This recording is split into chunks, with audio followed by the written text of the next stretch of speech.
to minimize civilian casualties than any military in history.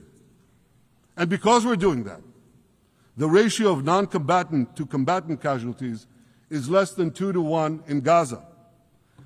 That's an astoundingly low ratio, lower than NATO's wars in Afghanistan and Iraq, especially when you consider that Gaza is one of the most densely populated urban areas on earth.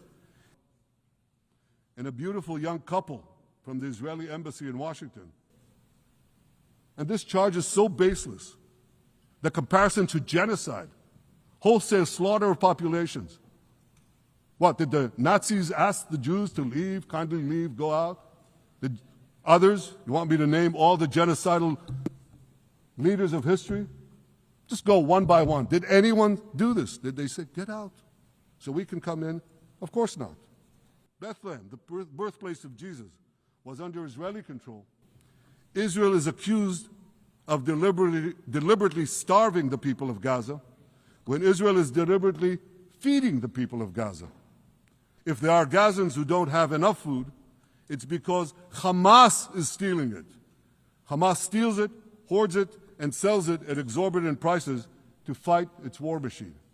The leaders who recognize the Palestinian state this week sent to the Palestinians, it's a very clear message. Murdering Jews pays off. Well, I have a message for these leaders. When the most savage terrorists on earth are effusively praising your decision, you didn't do something right. You did something wrong, horribly wrong. Your disgraceful decision will encourage terrorism against Jews and against innocent people everywhere. The persistent Palestinian rejection of a Jewish state in any boundary is what has driven this conflict for over a century. It is still driving it. It's not the absence of a Palestinian state. It's the presence and existence of a Jewish state. 80% of its residents were Christians. We've heard these promises for decades. They always promise. They never deliver. Because you see, the Palestinian Authority is corrupt to the core. They have buckled under the pressure. Giving the Palestinians a state 1 mile from Jerusalem after October 7th is like giving Al-Qaeda a state 1 mile from New York City after September 11th.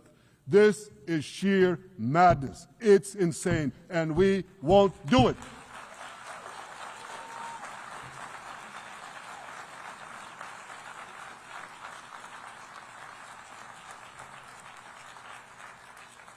So here's another message to those Western leaders. Israel will not allow you to shove a terrorist state down our throats. Today, we have begun serious negotiations with the new Syrian government. I believe an agreement can be reached that respects Syria's sovereignty and protects both Israeli security and the security of the minorities in the region, including the Druze minority. Simple question.